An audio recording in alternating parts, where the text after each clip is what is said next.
El 3 veces infame Naitaire, alquimista, astrólogo y nigromante, con sus 10 discípulos que le había dado el diablo, se había marchado muy repentinamente en circunstancias de estricto secreto de la ciudad de Biones. La opinión común entre la gente del vecindario era que su marcha se había visto empujada por un saludable miedo a las empulgueras y a las hogueras eclesiásticas. Otros brujos, menos famosos que él, ya habían sido conducidos a la estaca durante un año de inusual celo por parte de los inquisidores. Y era bien sabido que Naitaire había incurrido en la desaprobación de la iglesia. Pocas personas, por tanto, consideraban un misterio las razones de su marcha, pero los medios de transporte que había empleado, así como el destino del hechicero y sus discípulos, eran considerados más que problemáticos. Corrían un millar de rumores, oscuros y supersticiosos, y los transeúntes hacían la señal de la cruz cuando pasaban cerca de la elevada y siniestra casa que Naitaire había construido a una proximidad blasfema de la gran catedral, y que había llenado con muebles de un lujo y una rareza satánicos.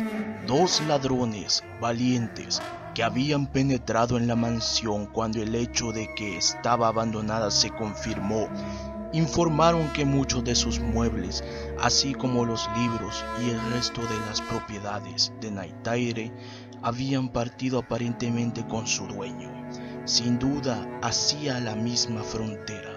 Esto sirvió para aumentar el terrible misterio, porque era evidentemente imposible que Naitaire, con sus 10 aprendices, con varios carros llenos de mobiliario, pudiesen haber atravesado las puertas de la ciudad, siempre vigiladas de ninguna manera legítima sin el conocimiento de sus guardianes, y según decían los más religiosos y devotos, el archidemonio, con una legión de asistentes alados como murciélagos, se los había llevado en una medianoche sin luna.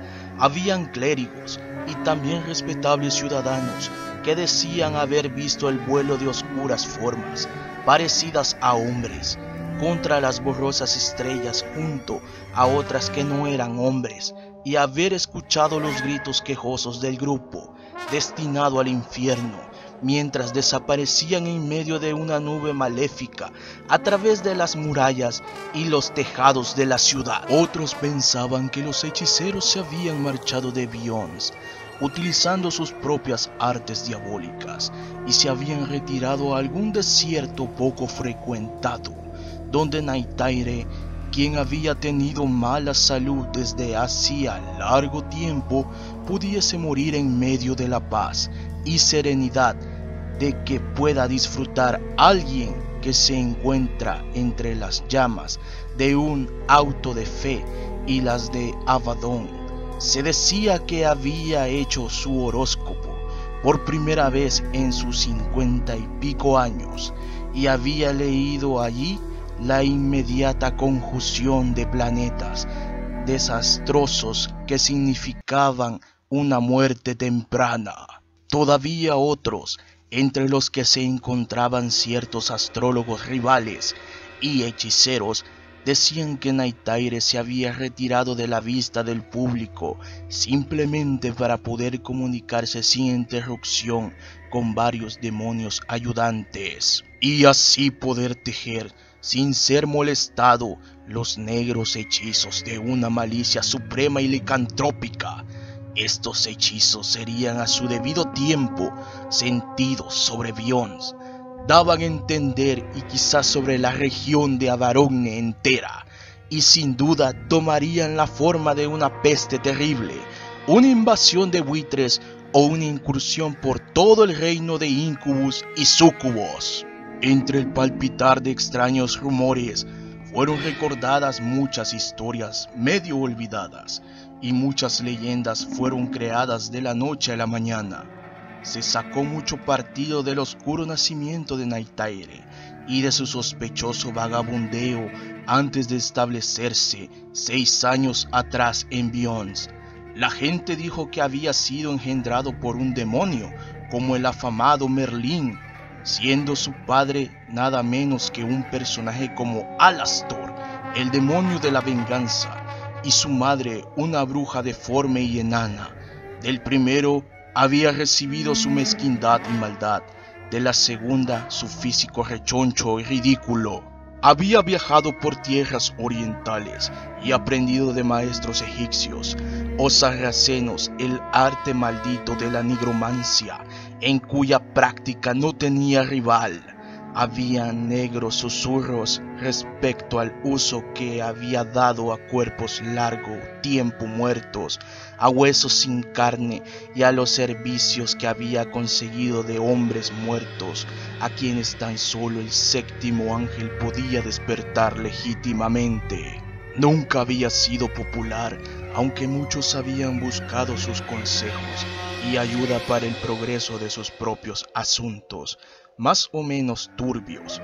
Una vez, al tercer año de su llegada a Byons, había sido apedreado en público a causa de sus aborrecidas nigromancias y quedó cojo para siempre gracias a un pedrusco bien apuntado.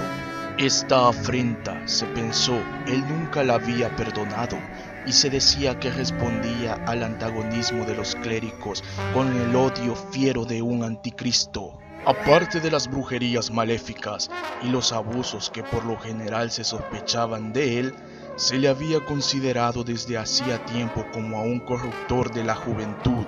Pese a su mínima estatura, su deformidad y su fealdad, poseía un poder digno de ser tenido en cuenta, una capacidad de persuasión mesmeriana, y sus discípulos, a quienes se decía que él había arrojado a un sinfín de perversiones necrófilas, eran hombres jóvenes que ofrecían las más brillantes promesas.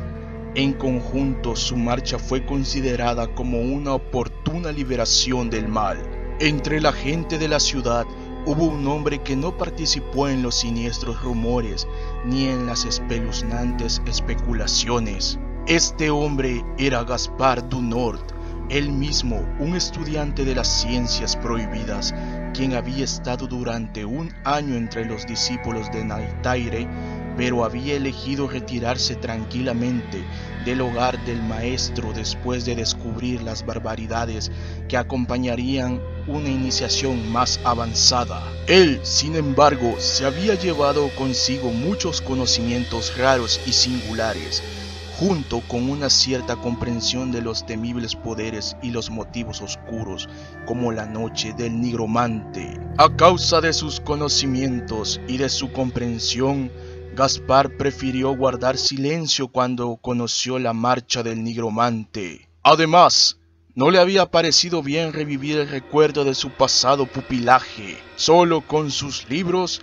en un ático austeramente amueblado, fruncía el ceño sobre un espejo pequeño y oblongo, enmarcado con un arabesco de víboras doradas que había sido anteriormente propiedad de Naytaire. No era el reflejo de su rostro agraciado y juvenil, aunque sutilmente arrugado, lo que le hacía fruncir el ceño. En verdad, el espejo era de un tipo distinto del que refleja las facciones de quien se mira. En sus profundidades, durante unos instantes, había contemplado una escena extraña y ominosa, cuyos participantes le resultaban conocidos, pero cuya situación no conseguía reconocer ni localizar. Antes de que pudiese estudiarla con detalle, el espejo se había nublado como si se alzasen vapores de un experimento de alquimia, y él no había visto nada más. Este nublar,